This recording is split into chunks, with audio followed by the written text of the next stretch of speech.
Buenas tardes, estamos nuevamente con ustedes para hablar de un tema muy interesante, la ciencia en México. Y también vamos a hablar de otros aspectos, qué tanto influye la ciencia en las personas, en la sociedad y en todo lo demás. Es un tema muy interesante, sabemos que en general la ciencia es algo positivo para la humanidad. Mucho del confort que tenemos, mucho de la vida cotidiana tiene que ver con la ciencia.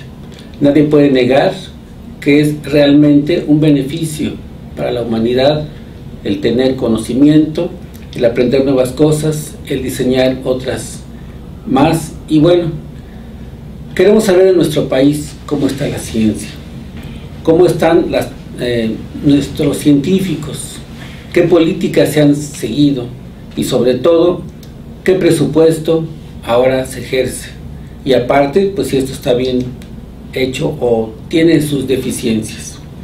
El día de hoy estamos varias personas para hablar de este tema. Nuevamente invitamos al doctor Antonio Cuellar, que es médico, pero que aparte ha tenido alguna función ya en la investigación, ha sido investigador asociado en un instituto nacional. También contamos con la presencia de Pedro Martínez, quien es nuestro asesor en muchos aspectos sociales y políticos. Doctor Cuellar, queremos preguntarle en términos generales, ¿qué es la ciencia? ¿Cómo definimos la ciencia? Bueno, en pocas palabras yo diría que la ciencia en México es una quimera. Es decir, retomando lo que dijo Joe Biden, el vicepresidente de Estados Unidos, cuando estaban en campaña durante el primer posicionamiento de Obama, se expresó así, como una quimera de nuestro país. Es una quimera. México es una quimera, literalmente. Dijo, para mí, desde mi punto de vista, los análisis que he hecho a través de los años, yo concluyo que la ciencia en México es una quimera. Se supone que la ciencia pues es el conocimiento de los seres humanos y que aparte lleva un proceso que digamos se conoce desde la preparatoria, observación, experimentación, detección de los fenómenos y tratar de comprobar estos fenómenos y demostrar que lo que proponemos o el problema en la hipótesis que desarrollamos puede ser verdadera. Todo esto pues significa pues el avance del conocimiento.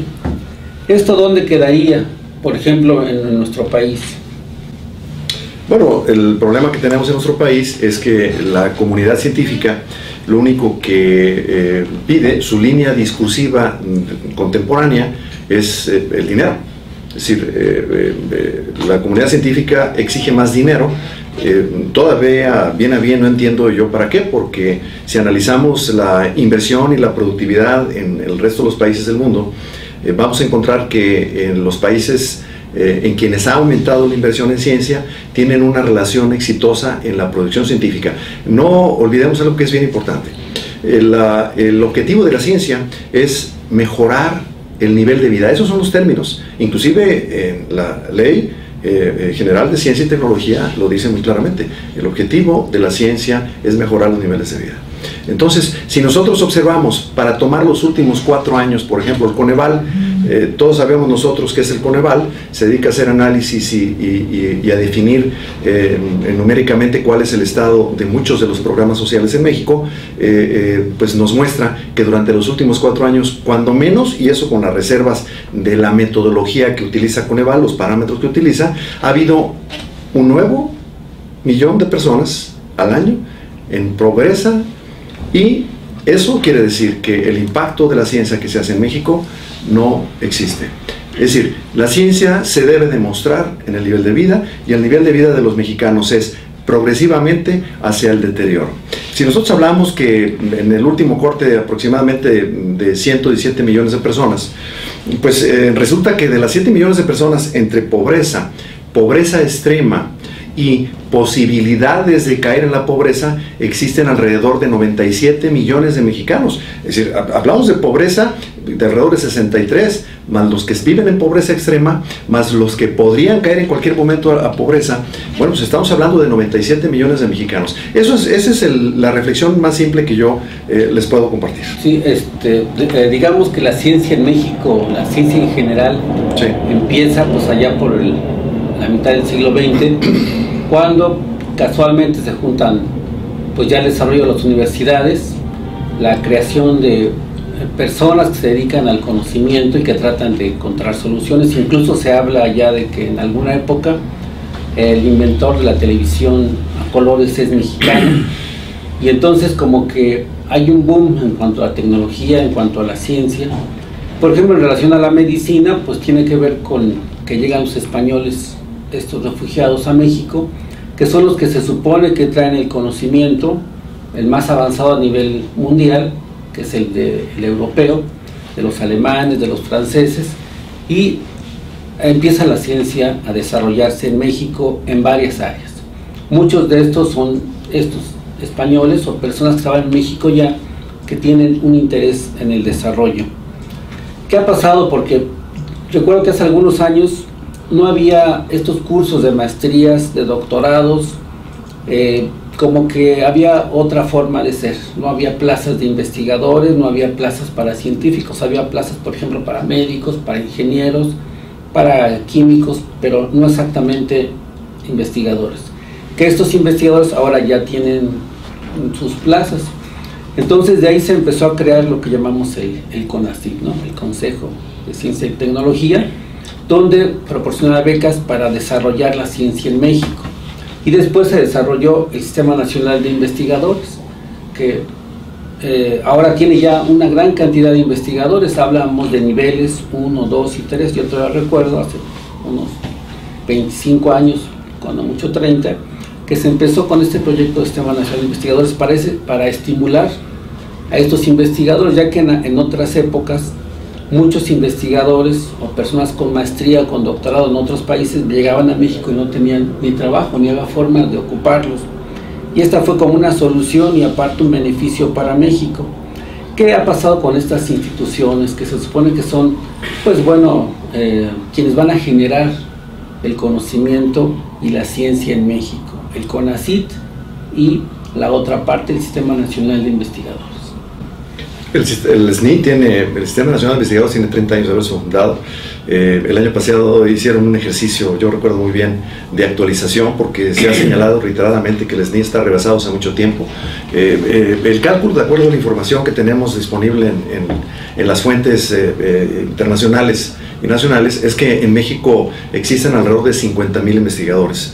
Y en el SNI están registrados alrededor de 15,000, y digo entre 12 y 15 porque generalmente en las estadísticas el SNI lo que hace es incluir a los aspirantes para ser SNI 1. Entonces, en realidad, la pregunta aquí sería, bueno, ¿dónde están esos 35,000 investigadores?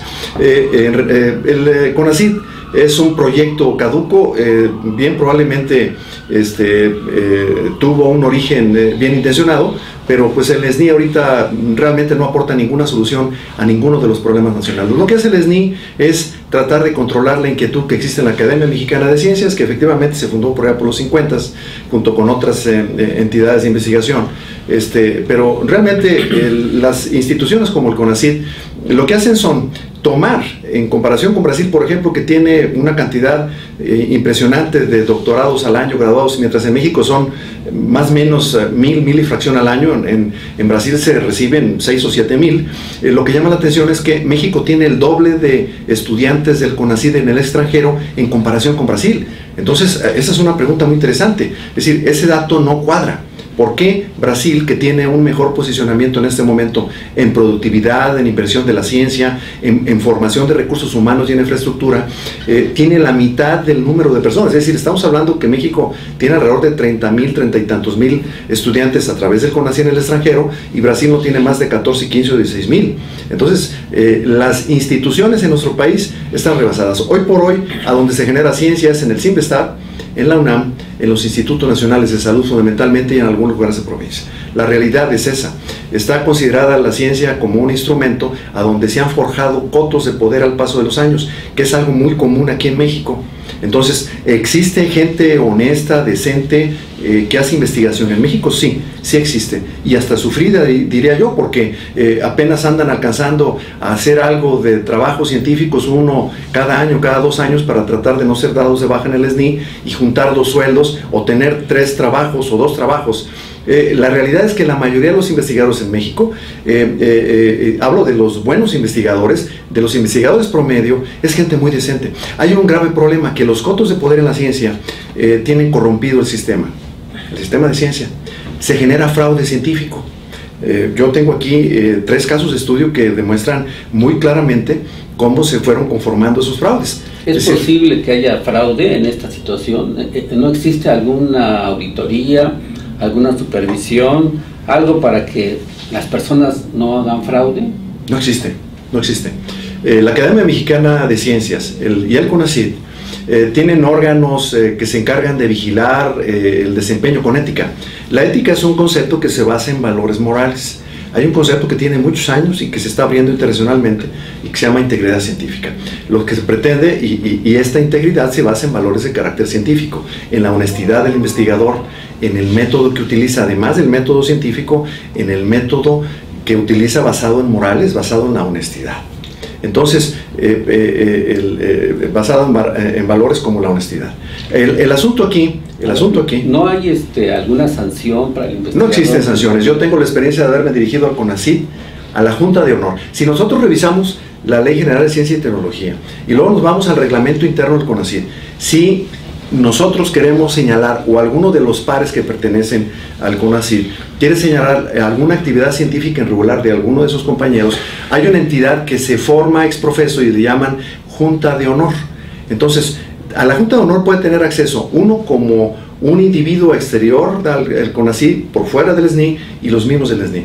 Nosotros, por ejemplo, hablando concretamente de los 3 casos, nosotros solicitamos al CONACYT, directamente al SNI, que se integrara la Junta de Honor para que hiciera una investigación, porque encontramos que se habían utilizado 2 o 3 millones de pesos para hacer un proyecto de investigación, y habiéndose solicitado a través de la Oficina de Transparencia del CONACYT, cuáles eran los reportes que por ley debe de dar un investigador para el uso de ese dinero, se encontró que no existían reportes. Es decir, personas de ese perfil que son grupos crepusculares, que son los que tienen el control de la ciencia, son los que toman el dinero y no rinden las cuentas. Entonces nosotros descubrimos que había habido un plagio, que había habido un fraude científico en ese caso. Y luego tenemos otro caso, que es el de la UNAM, que es en donde encontraron que imágenes estaban alteradas y que esas imágenes no pudieron ser reproducidas por la Universidad de Montreal, y este es un caso reciente, a donde la Universidad Nacional Autónoma de México se acaba de pronunciar apenas hace algunas 2 semanas, cuando mucho, en el sentido de exonerar a quien estaba señalado como culpable. ¿Por qué lo exoneraron? Bueno, pues porque su nombre es Mario Soberón Chávez. ¿Sí? Es hijo, sí señor, es hijo del doctor Guillermo Soberón, y entonces, y su esposa Alejandra Bravo, están en el Instituto de Biotecnología de la UNAM. En 11 artículos mostraron imágenes manipuladas, truqueadas, para encontrar lo que ellos deseaban demostrar en esa publicación, y resulta que los canadienses jamás pudieron replicar. Recordemos que una de las características esenciales y de los requerimientos esenciales en la ciencia es su universalidad, es decir, debe de replicarse el conocimiento, la reproducibilidad. Si yo hago aquí un experimento bajo estas condiciones de carácter experimental en el laboratorio, yo tengo que tener la certeza de que si declaro esos resultados en otra parte del mundo, se va a replicar y van a ser los mismos. Bueno, aquí, ¿qué pasó con Mario Soberón? Bueno, que encontraron que había truqueado imágenes, y entonces directamente en el Instituto de Biotecnología, que no está dentro de la ciudad universitaria, tomaron acciones y determinaron que debía ser cesado 3 años, por ejemplo. En menos de un año lo exoneraron y ya lo volvieron a sus derechos, ¿no? Tú ahorita nos estás comentando entonces de que, bueno, realmente hay un abandono de toda esta parte de la investigación en el país. Y es poco la inversión, el interés que tienen los diferentes gobiernos que ha habido. Estaba viendo aquí unos datos, lo que tienen planteado para el CONACYT de este año. Bueno, el año pasado, 2013 manejaron 25,000 millones. La propuesta de Enrique Peña Nieto son 31,586 millones. Esto es un incremento del 25%, que en primera instancia diríamos, pues es un incremento notable.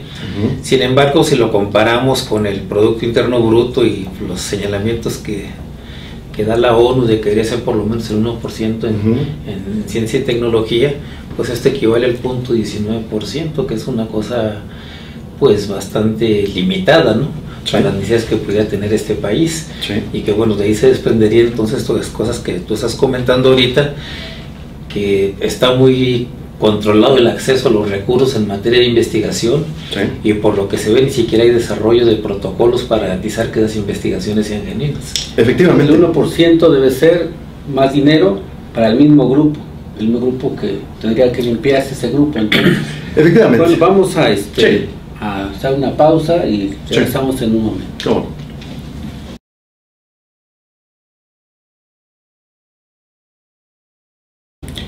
Bueno, continuamos con nuestro tema muy interesante y ya el doctor Goya nos ilustra de un caso que él ha seguido con cuidado. ¿Existen más casos de esto, Toño? Yo creo que es interesante saber los detalles y si hay personas involucradas en esto o cómo se descubrió. Sí, en Colmex y Salud, que somos una ONG, que somos un colegio nacional porque tenemos dentro de nuestra competencia el territorio nacional, somos un colegio nacional constituido por médicos de los Institutos Nacionales de Salud y hospitales de alta especialidad, que procuramos hacer un análisis de los sistemas de salud y ciencia de tal manera que al detectar irregularidades las denunciamos con mucha claridad y propongamos soluciones. Es por esto que tenemos esta muestra, por ejemplo, del fraude científico. Este término de fraude científico se evita siempre en el gobierno federal y en la comunidad científica. La comunidad científica que ha hecho, hablamos de su existencia contemporánea. Vamos a hablar de una existencia contemporánea que arranque con el Colegio de España, que después fue el Colegio de México, que fundó Lázaro Cárdenas con estos migrantes españoles que tú comentas, que era gente muy capaz, con mucho talento, y después fue el Colegio de México, bueno, que conocemos ahora y que vive a través de un subsidio federal, y en el 43 Ávila Camacho abre el Colegio Nacional, ¿sí? Para decir, bueno, ahora los nacionales, el talento nacional va a tener un espacio también a donde van a compartir a la sociedad. El punto es el siguiente: la muestra de decirte, la UNAM, este caso de Mario Soberón, es decirte, es un caso demostrativo de que digamos, las reglas del juego pues son de un carácter discriminatorio, porque se hace mención de la ORI, que son las siglas del inglés de la Oficina de Integridad Científica en los Estados Unidos, que lo exoneró.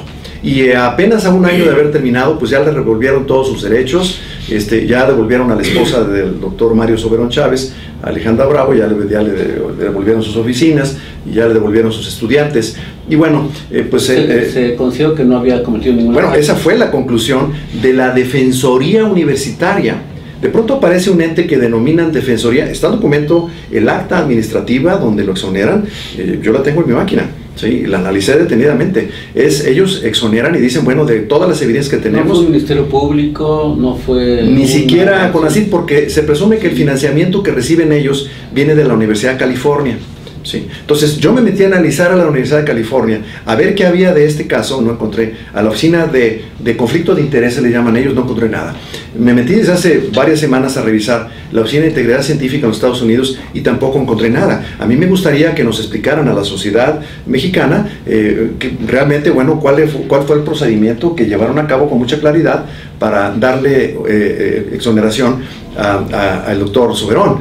Si es porque el Soberón es el apellido de don Guillermo Soberón, y Chávez es la relación de la familia con don Ignacio Chávez del Instituto de Cardiología, y hablamos que es la realeza de la ciencia y de la medicina en México, pues entonces aquí no hay nada. Es decir, aquí todos debemos de ser tratados por igual. Pero ese no es el único caso, ese es el caso de la UNAM. Tenemos un caso sin investar con Adolfo Martínez Palomo, por ejemplo. ¿Quién es Adolfo Martínez? Adolfo Martínez Palomo es un mexicano que pues estudió medicina aquí en México y que consiguió becas para el exterior, como muchos mexicanos que ahorita están haciendo. La mayoría de los mexicanos, y eso es contemporáneo y no depende de estos dos últimos sexenios, como dice Bolívar Zapata, que es el actual asesor de la presidencia de la República, el doctor Bolívar Zapata, doctor en química, él dice que la debacle de la ciencia en México es por los últimos 2 sexenios. No, la debacle existe desde hace mucho tiempo, y el caso de Adolfo Martínez Palomo es un caso que, a diferencia de Mario Soberón Chávez, que es un hombre joven, el caso de Martínez Palomo, él llegó a principios de los 60, a finales de los 50 al extranjero, de universidades muy prestigiosas, y bueno, en lugar de aportar y hacer crecer a las instituciones de investigación como el CINVESTAT, de donde él fue director general, en el Politécnico Nacional, pues se dedican a cultivar su persona y a empezar a obtener beneficios. Si vas a ser de la Academia Mexicana de Ciencias, después de la Academia Mexicana de Medicina, después hay que ser del Consejo Consultivo de Ciencias, para previamente, evidentemente, habiendo recibido el Premio Nacional de Ciencias y Artes, y después ya finalmente ser del Colegio Nacional. Es así como el retiro. El Colegio Nacional es un tema interesante que lo voy a dejar para un poco más adelante. El caso de Martínez Palomo es que él está involucrado en un fraude científico que tiene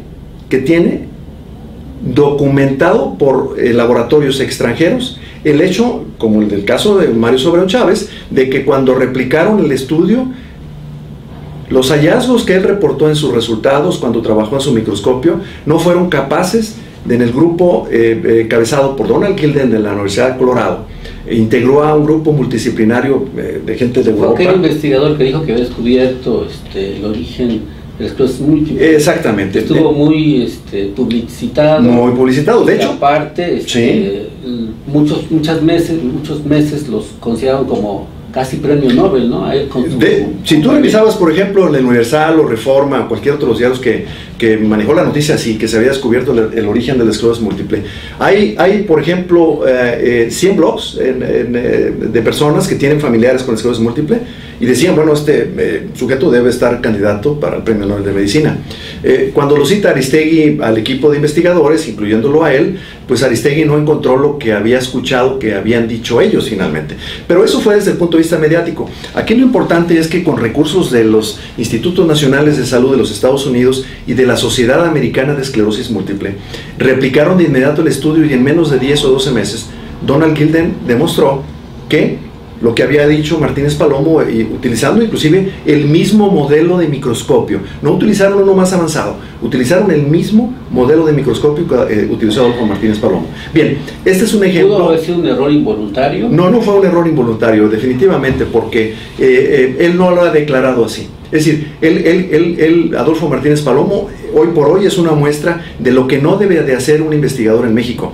Esa es la respuesta por la que la tasa de inscripción a la licenciatura de las ciencias en las universidades es la más baja de todas las licenciaturas. No avanza al 1.4, 1.5%. Los jóvenes no quieren estudiar ciencia. ¿Por qué? Porque la ciencia en México está monopolizada por grupos como los de Adolfo Martínez Palomo, que además fue señalado como autor de malversación de fondos mientras fue director general de CINVESTAT, de nepotismo, y estuvo inhabilitado durante un buen tiempo. ¿Por ese motivo? Por otros motivos. Es aparte, Pedro. Es decir, Adolfo Martínez Palomo es un investigador que ha demostrado no tener honestidad en su actividad profesional, y ha gozado de los beneficios de todos los mexicanos. Es decir, todos los mexicanos que pagamos impuestos participamos para que salga aproximadamente 140 millones de pesos de presupuesto al Colegio Nacional, y de ahí le paguen una jugosa dieta mensual a Adolfo Martínez Palomo, ¿sí? Entonces, ese es el otro ejemplo. Ya hablamos del caso de la UNAM, estamos tocando el caso de Martínez Palomo. Martínez Palomo gana por su trabajo en el laboratorio donde está, microscopista, gana como investigador, y aparte gana en el colegio, y a lo mejor en otros lados también. No, por supuesto, ellos se dedican, personajes siniestros como Adolfo Martínez Palomo, porque le hacen mucho daño al país. Gana mucho más que ganan. Si tú te pones a hacer un análisis, digo, el Colegio Nacional es un ente oscuro, lamentablemente. Estamos haciendo un supuesto aproximado de 140 millones de pesos de presupuesto del Colegio Nacional, y que estas personas ganan entre 50 y 100 mil pesos al mes. Vamos a tocar el otro caso de un Instituto Nacional de Salud, nada más por ser miembros y por ser un sujeto deshonesto en el ejercicio de su profesión. Sí, esa es la realidad. Él es un sujeto deshonesto en el ejercicio de su profesión. Nosotros recientemente le hicimos llegar un documento como estos a los 32 integrantes del Colegio Nacional, a donde acompañamos al documento de este señalamiento que nosotros hacemos, de los artículos científicos que dan fe. Es decir, aquí están las evidencias científicas documentadas de que Adolfo Martínez Palomo cometió fraude, un fraude científico. Bien, el otro caso que tenemos es en un Instituto Nacional de Salud. Recordemos que la producción científica se da en la UNAM, CINVESTAB y los Institutos Nacionales de Salud. Conjuntamente y como parte del equipo de Martínez Palomo, nosotros encontramos que Julio Sotelo fue el que se encargó de hacer toda la metodología clínica, porque es un estudio donde se vieron involucrados pacientes. Y bueno, nosotros justamente el caso de Julio Sotelo lo presentamos en la Junta de Honor del SNI y lo exoneró, a pesar de que nosotros les hicimos llegar los documentos. Aquí están los documentos, igual que se los hicimos llegar a todos los integrantes del Colegio Nacional. ¿Cómo que lo exoneró? Ya... El SNI, yo tengo la respuesta del SNI. El SNI dijo, bueno, aquí no pasa nada y pues nosotros no vemos lo que tú ves. Así como que cuando uno cierra los ojos, pues uno no ve. Me queda claro que el SNI cerró los ojos. Aquí hay una situación de fondo muy interesante y muy básica que tenemos que entender todos nosotros. Siempre que hay una situación como estas, uno se pregunta, y los jóvenes investigadores en los laboratorios se preguntan, ¿por qué sucede esto y hay una gran impunidad?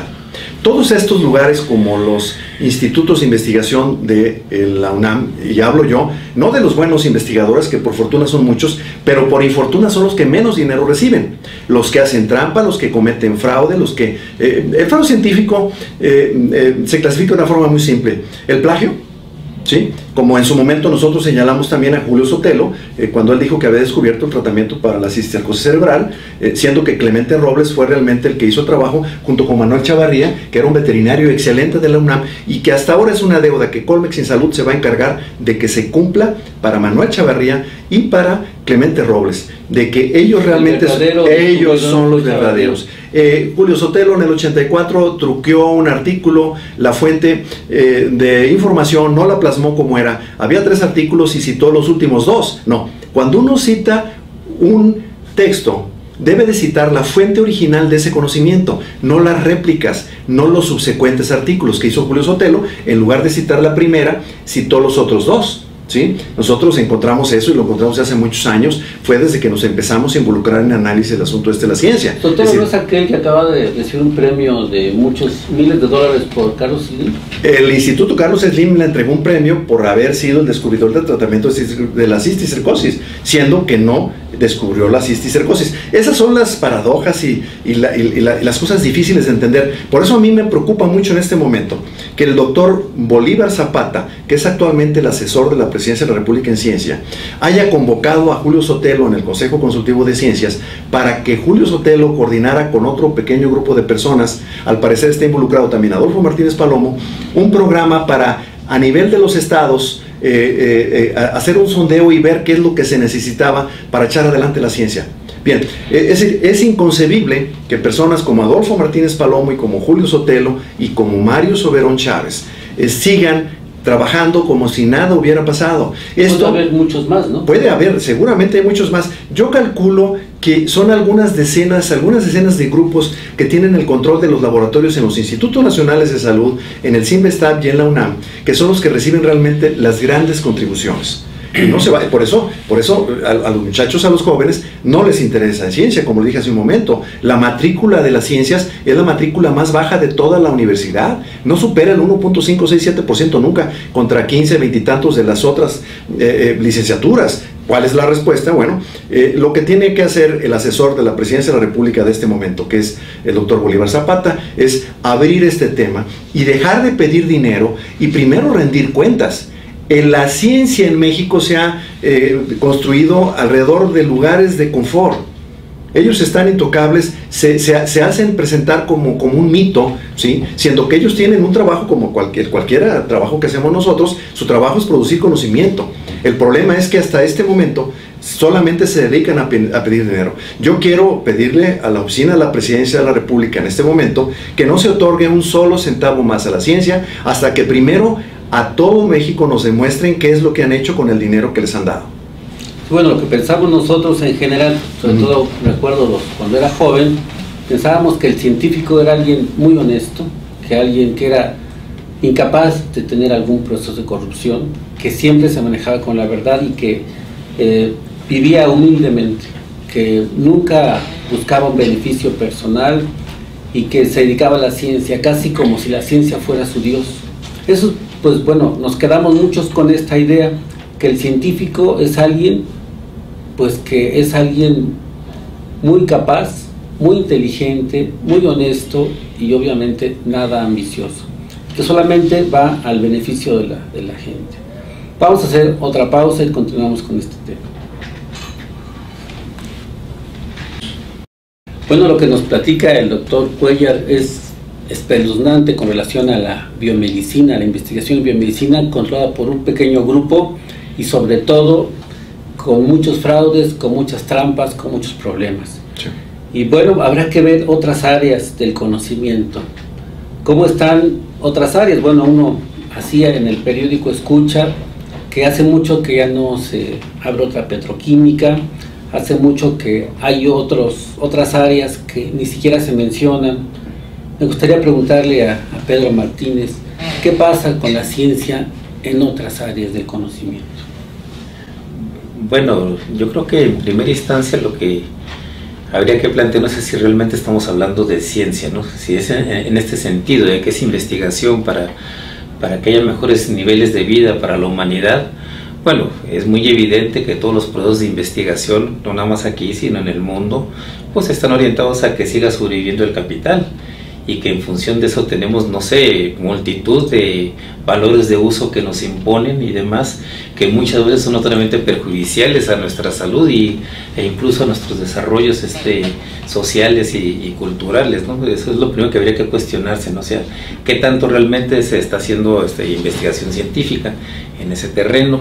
Y bueno, lo que comentamos hace rato con respecto al presupuesto, ¿no? Es muy notorio que hay un abandono de la investigación en el país.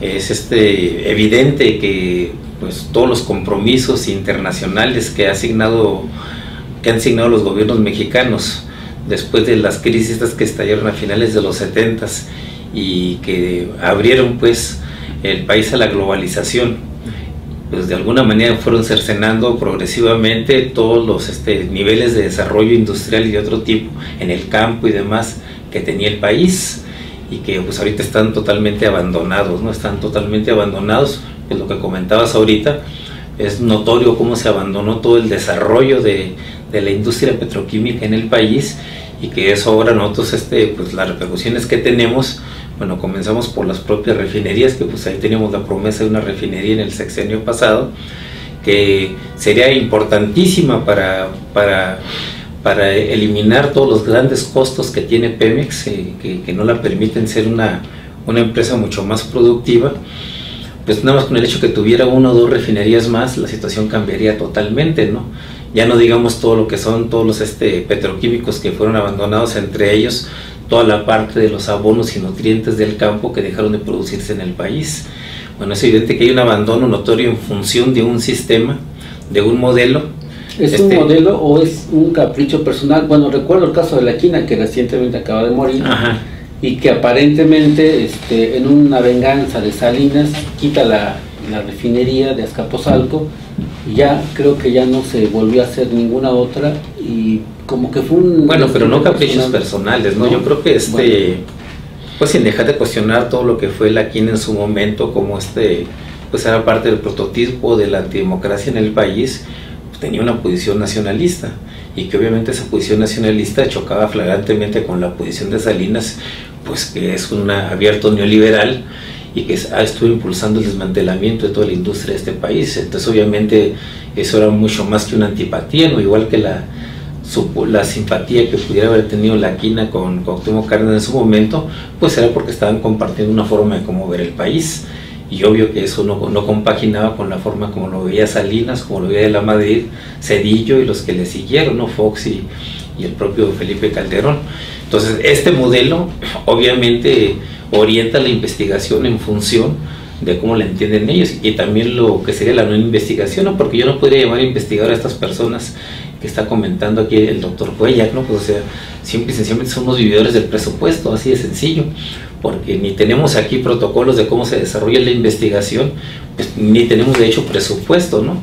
Y son las cosas que a lo mejor tendríamos que revisar qué es lo que se necesita para que se haga una verdadera investigación en el país y cómo atacar ese tipo de problemas, ¿no? Bueno, no ir más lejos, este asunto, por ejemplo, de la obesidad en el país, es que es increíble cómo de manera infame, y pues no hay ninguna intervención ahí por parte de la investigación de este país, llegamos a tener el primer lugar del mundo, ¿no?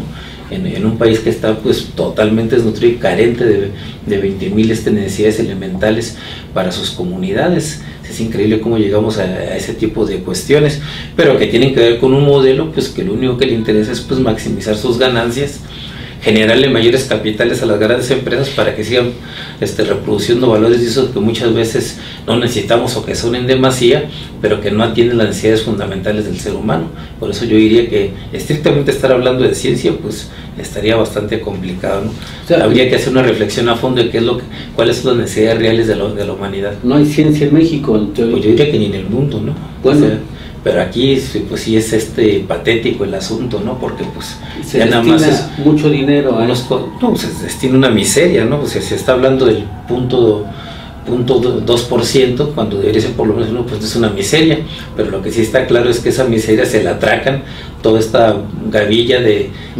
ladrones, pues que realmente no los podemos llamar investigadores. Efectivamente, Mario, ese es el problema justamente. Lo rescatable de esta conversación es que nos queda muy claro a todos que existe gente muy talentosa en la investigación. Es investigación hasta que no se compruebe a través de un ejercicio de validez, que es el método científico, que ese conocimiento es útil para la humanidad y está perfectamente sustentado. En ese momento se convierte en un conocimiento científico. Los científicos no son científicos, son investigadores, y en el momento en que producen algo bueno, que tenga utilidad para la humanidad, se considera que esa es justamente la ciencia. En concreto, entonces, es que el problema que nosotros tenemos aquí en México es que muchísimos investigadores, jóvenes y adultos, yo he tenido la oportunidad de conocerlos, he sido investigador asociado en un laboratorio de cultivo celular primario durante un buen tiempo en un Instituto Nacional de Salud. Pude tener así la oportunidad de conocer realmente muy de cerca y de adentro cómo es que sufren y batallan investigadores que a veces de su dinero ponen para comprar reactivos y puedan terminar un artículo. ¿Por qué? Porque si no lo sacan del SNI, o se tienen que conformar la gran mayoría en ser coautores. Son los talacheros de Julio Sotelo, son los talacheros de Mario Soberón, son los talacheros de Adolfo Martínez Palomo. ¿Qué no así será la estrategia en general? Que alguna vez Julio Sotelo, Martínez Palomo, etcétera, fueron también talacheros, y ahora, ya que están en el poder, ahora tienen sus talacheros y hacen sus trampas. Ese es el camino que se les enseña. Justamente ese es el camino que se les enseña. Entonces, ¿qué pasa en ese camino que tienen que transitar para llegar ellos a ser la cabeza, el patrón del barco? Que gente valiosa, no todos llegan a tener las oportunidades que ellos tuvieron, que gente valiosa se la pasa toda la vida, nunca van a ser primeros autores ni autores correspondientes, es decir, aquellos que dan su dirección para que entren en contacto los lectores con el contenido del documento, que son realmente los primeros autores. Entonces, aquí ellos, que son la mano de obra mexicana de la poca ciencia que se produce, ocupan el segundo o el tercer lugar, que es el 80, el 90% de las personas. Vamos a los laboratorios a investigar qué está ocurriendo en ese sentido y nos vamos a dar cuenta que así sucede. ¿Tú qué opinas? Sí, mira, yo lo que te comentaría es que no, o sea, definitivamente no. O sea, las gentes que están en las burocracias, pues es como las cosas estas de cómo se heredan los poderes, ¿no? Nada más se transmiten de una familia a otra, en los propios grupos se asimilan todos esos controles del poder. Yo creo que aquí lo que está comentando el doctor Cuellar es importante.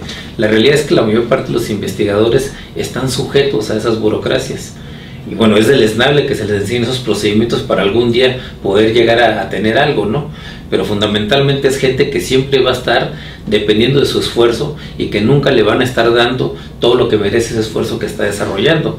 Y que la otra parte de esas burocracias pues se van armando, se transmiten el nexo familiar o del conocido de esto de aquello, pero no tiene nada que ver con un investigador que viene desde abajo. El investigador desde abajo a lo mejor está soñando con hacer eso, pero realmente para alcanzar ese nivel pues tendría que llegar a los mismos niveles de degradación a los que llegan ellos, ¿no? Que no tienen la menor conducta ni moral ni ética para manejar un presupuesto que saben perfectamente que viene del pueblo, pero que no tienen ningún compromiso en ese sentido, ¿no? Sí, exacto, Pedro. Personas como Adolfo Martínez Palomo, como Julio Sotelo, como Mario Soberón Chávez, no tienen escrúpulos, porque toman dinero que es de nosotros los mexicanos para poder ellos estar en los niveles de SNI 3, a donde reciben una jugosa cantidad y otros ingresos que se vienen asociando. Entonces, aquí el problema es cómo vamos a hacer la sociedad mexicana, las organizaciones, todos los partidos políticos. Tenemos que involucrarnos en la ciencia en México, para que dejemos que ese espacio que hasta ahora dominan y controlan al 100% un grupo que es crepuscular, un grupo que es pequeño, porque ni siquiera es muy grande, son decenas de grupos de laboratorio que tienen controlada la investigación científica en México, pues dejen espacio a gente que realmente tiene interés, tiene deseos de sobresalir. Y luego, yo he visto casos que inclusive... ¿Perdón? ¿Quién debe hacer? ¿La sociedad? La sociedad junto con el gobierno federal, los gobiernos estatales, todas las instancias que están involucradas. La sociedad, ¿por qué? Pues porque nosotros somos los que damos la lana para que los investigadores tengan presupuesto y hagan sus proyectos, pero si resulta que nosotros pedimos la información de Julio Sotelo en uno de los artículos, que además lo truquean, un proyecto lo convierten en 4 para, en lugar de recibir un apoyo económico, un financiamiento medianamente grande, reciben 4 medianos y se convierten en 3 grandes o 4, ¿no?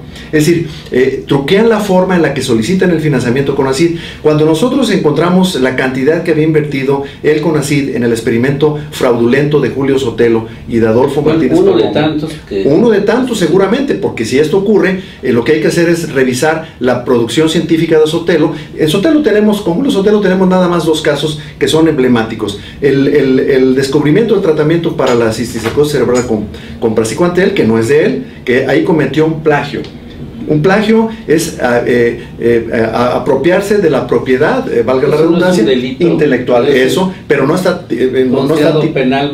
tipificado, es decir, no hay un marco que regule esa actividad deshonesta de los científicos, ¿sí? Entonces, nosotros, por ejemplo, en este investigador que es Julio Sotelo Morales, que es Premio Nacional de Ciencias y Artes, Premio al Mérito, al Mérito Médico y otros más premios, integrante del Consejo Consultivo de Ciencias, todos tienen conocimiento de la forma en que actuó fraudulentamente con este proyecto de investigación, con el proyecto del praziquantel también, pero la gente se queda callada.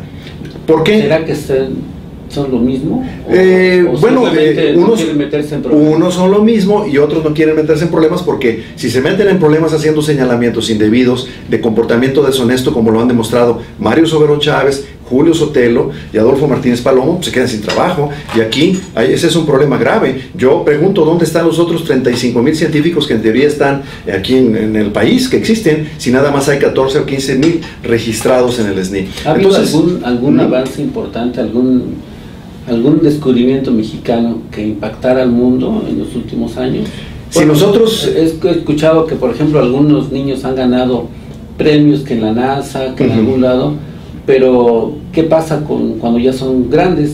¿Producen algo o no ha habido descubrimientos? Esa es hay 2 graves problemas en la ciencia en México: la fuga de talentos y los talentos que no son aprovechados. Los talentos de esos niños que tú mencionas, debería de haber un programa para la detección de talentos que por ahí en teoría existe, pero en los hechos nosotros nos enteramos por medios de comunicación, pues que no, que más bien publica una revista norteamericana de una niña que puede ser la siguiente Steve Jobs, ¿verdad? Es decir, Steve Jobs, es decir, o Bill Gates, es decir, estamos hablando de gente con mucho talento. Esos son los graves problemas. Primero, que no hay un impulso gubernamental. ¿Por qué? Porque, bueno, pues el gobierno mexicano no tiene confianza en los científicos mexicanos. La sociedad no tiene confianza en los científicos mexicanos. Lo que hay que hacer entonces, y por eso la sociedad tenemos autoridad, es que nos involucremos la sociedad en estos procesos, y que no el doctor Bolívar Zapata tome un proyecto con el Consejo Consultivo de Ciencias, con el CONACYT y la Academia Mexicana de Ciencias, para ir a auscultar a toda la República en todos los niveles de investigación y de las áreas sociales, básicas y biomédicas, qué es lo que se tiene que hacer para entregarle al presidente de la República y justificar un incremento en inversión en la ciencia. No, eso no es suficiente. Lo que tiene que hacer el doctor Bolívar Zapata es escucharnos a todos y debatir esto en un espacio bajo respeto absoluto, pero con evidencias documentadas de cada uno de los señalamientos que tenemos. Así es de simple. ¿Por qué en el caso de Mario Soberón Chávez pues lo exoneraron? Pues porque se apellida Soberón Chávez, ¿verdad? Así es de simple. Si hubiera sido Juan Pérez, a Juan Pérez le hubieran quitado su plaza, no hubieran dicho nada y simplemente todo sigue igual. En el caso de Julio Sotelo, ¿por qué no hicieron nada con él? Pues porque es una persona que dice, utilizando el plagio que hizo a Clemente Robles, el neurocirujano, estrella y de la medicina contemporánea y autor de escritos memorables en la medicina contemporánea, y de Manuel Echeverría, habiendo cometido ese plagio, a través de ese plagio en el 84, publicado en la revista New England Journal of Medicine, él se posiciona durante todos estos años en uno o en el segundo autor más citado en América Latina. Nosotros estamos actuando ya en ese sentido con el índice ¿Y por qué toda la ciencia? ciencia lo permite? O sea, porque a lo mejor somos 2 o 3 que pensamos diferente, pero ¿por qué todos lo permiten? ¿Será como en la historia de México que necesitamos héroes o necesitamos científicos? Y él es el único que más o menos da imagen y por lo tanto que siga aunque sea impune. ¿O cuál será la explicación? Yo creo que es el sistema político, ¿no? Sí, Que tenemos, o sea, porque tenemos de décadas, y además es parte de la historia de nuestro país, un control vertical de los instrumentos de poder, ¿no? Y que, bueno, fueron muy notorios en los gobiernos priistas que se dieron de los años 40 a fines del milenio, y bueno, ahorita lo estamos volviendo a ver otra vez, ¿no? Con estas formas que están revitalizando con lo que llaman ellos el Pacto por México. O sea, se está volviendo a tener una mayor concentración del poder en el país, al revés de lo que debería suceder, que lo que tendríamos que tener es una sociedad mucho más madura, mucho más informada. Bueno, el propio pacto menciona ahí en uno de sus puntos una cuestión que es fundamental, la transparencia, pues la rendición de cuentas. Pues es evidente que no va a avanzar nunca ese punto, ¿no? Pero para que realmente se notara esta participación social y se evitaran este tipo de cosas, pues mínimo tendría que haber otros 2 elementos. Uno de ellos es la revocación de mandato, porque aquí en este país simple y sencillamente no se sanciona a nadie, ¿sí? Hay una impunidad absoluta, aparte de la corrupción hay una impunidad absoluta, no se sanciona a nadie. Y la otra es la Contraloría Social. O sea, todos los aparatos públicos que hay en el mundo son una expresión entre comillas de lo que han avanzado esas sociedades. Lo público es lo que realmente beneficia a toda la sociedad, y sin embargo la gente no tiene acceso a controlar absolutamente nada de eso, ¿sí? Los trabajadores, que son los que desarrollan con mayor precisión, diagnostican problemáticas y demás, pues son ignorados, como es el caso del sistema de salud de este país, ¿no?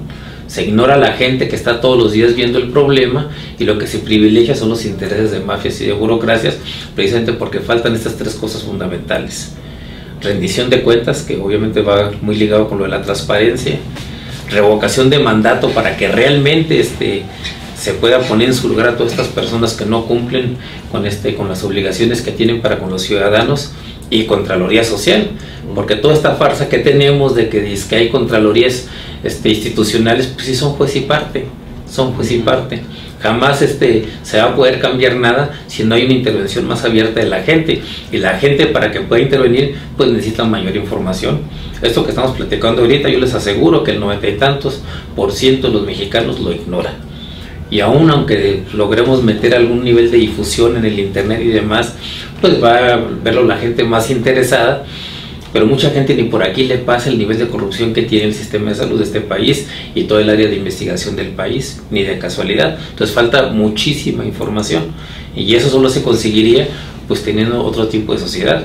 Es obvio que no se consiguió con todo lo que desarrolló el PRI durante décadas, no se consiguió con lo que desarrolló el Partido de Acción Nacional en sus 2 ejercicios de gobierno. Se necesita una nueva forma de cómo el pueblo mexicano haga valer el artículo 39 constitucional, donde pues dice claramente que la soberanía reside en el pueblo, y él tiene que decidir qué tipo de gobiernos tiene. Los que tiene ahorita no le pueden garantizar esto que tú estás preguntando. Simple y sencillamente, ¿por qué? Porque hay una camada de burocracias que están privilegiando sus intereses por encima del interés nacional. Sí, yo, por ejemplo, de conclusión, sí, yo puedo concluir que hay un dato interesante que debemos de reflexionar con mucho cuidado. De la inversión en la ciencia, México de fuentes extranjeras no supera el 1.5, 1.7%, anda jugando ahí con las décimas de puntos porcentuales. La pregunta sería, bueno, ¿y por qué Chile recibe arriba del 8% como fuente de inversión extranjera? Hablamos de ese 0.40 y tantos %. Si nos comparamos a Chile, que es un país que lleva una dirección de carácter vanguardista en Latinoamérica en muchos aspectos, en el caso hablando de la ciencia, ¿por qué las fuentes de financiamiento para la ciencia en México no superan al 1 y fracción por ciento? ¿Y por qué Chile tiene el 8%? Yo les voy a contestar, les voy a dar mi opinión. Yo considero que la razón es confianza. Las fuentes de inversión extranjera para hacer investigaciones científicas no tienen confianza en México. Por favor, conocen perfectamente bien la cultura del mexicano, así que aquí tenemos un tema muy importante que hemos puesto sobre la mesa y que tiene que ver con la ciencia en México, la corrupción y el fraude científico. Tenemos que atacar la corrupción en la ciencia en México, tenemos que combatir el tráfico de influencias, evidentemente, que está de la mano de la corrupción, y tenemos que combatir el fraude científico. Por eso Colmex y Salud fue la primera organización que participó en promover la integridad científica a nivel mundial en un foro internacional. Mi pregunta es: ¿por qué el gobierno mexicano no ha tenido presencia? Colmex y Salud participó, a través de mi persona, tengo yo participación en uno de los capítulos a donde hablo de la importancia y la necesidad de que exista en México una oficina de integridad científica para asegurarse que lo que se invierte en ciencia realmente va a los laboratorios y rinden cuenta a aquellos que reciben ese presupuesto de todos nosotros y que utilizan para trabajar. Hay que rendir cuentas, Pedro, como tú bien lo dices. Bueno, aquí está la solución, nada más que se necesita voluntad política. El doctor Bolívar Zapata no ha hablado nunca de este tema. Él habla de que toda la ciencia se cayó su inversión los últimos 8 sexenios, y con todo respeto para el doctor Bolívar Zapata, yo digo que no. La ciencia está descuidada en México históricamente, ¿sí?, en infraestructura humana y en infraestructura material, y que no le eche nada más la culpa a los últimos 2 sexenios para decir, bueno, ahora viene el nuevo partido y vamos a aumentar la lana y vamos a tener más lana. No, aquí sí va a haber más lana. Lo que necesitamos es rendir cuentas. Si va a haber más lana, vamos a ver qué estás haciendo con lo que tienes ahorita y qué piensas hacer, porque aquí está la relación de productividad. Esas son las relaciones básicas de productividad. Entonces, en conclusión, nosotros efectivamente necesitamos transparentar y hacer que rinda cuentas la ciencia en México. Hay corrupción y hay fraude científico, y aquí les mostré a ustedes 3 casos de estudio con mucha claridad. Muchas gracias. Bueno, pues damos las gracias y seguiremos con otros temas. No nada más de la sociedad en general. No, estaba yo viendo el otro día un video de... Le empiezan a preguntar a chavos del TEC de Monterrey la problemática del magisterio. No saben, o sea, se llevan por la campaña de satanización, pero no tienen ni idea de cuál es la broma. Y te vas a la Ibero y la SAI y la Nagua y es lo mismo. Doctor.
En pocas palabras, yo diría que la ciencia en México es una quimera. Es decir, retomando lo que dijo Joe Biden, el vicepresidente de Estados Unidos, cuando estaban en campaña durante el primer posicionamiento de Obama, se expresó así, como una quimera de nuestro país. Es una quimera. México es una quimera, literalmente. Dijo, para mí, desde mi punto de vista, los análisis que he hecho a través de los años, yo concluyo que la ciencia en México es una quimera. Se supone que la ciencia pues es el conocimiento de los seres humanos y que aparte lleva un proceso que, digamos, se conoce desde la preparatoria, observación, experimentación, detección de los fenómenos y tratar de comprobar estos fenómenos y demostrar que lo que proponemos o el problema que, la hipótesis que desarrollamos puede ser verdadera. Todo esto pues significa pues el avance del conocimiento. ¿Esto dónde quedaría? Por ejemplo, en nuestro país. De muchos de los programas sociales en México, pues nos muestra que durante los últimos 4 años, cuando menos, y eso con las reservas de la metodología que utiliza Coneval, los parámetros que utiliza, ha habido un nuevo 1.000.000 de personas al año en pobreza, y eso quiere decir que el impacto de la ciencia que se hace en México no existe.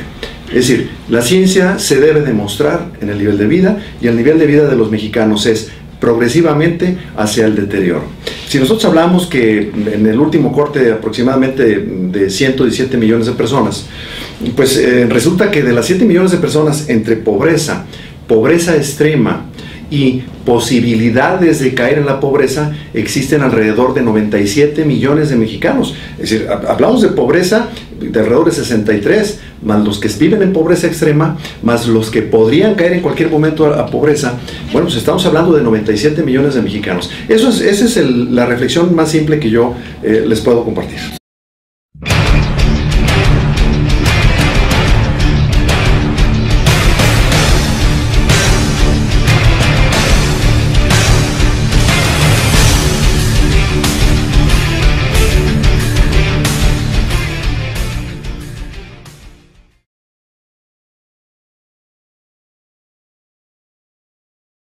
Buenas tardes, estamos nuevamente con ustedes para hablar de un tema muy interesante, la ciencia en México.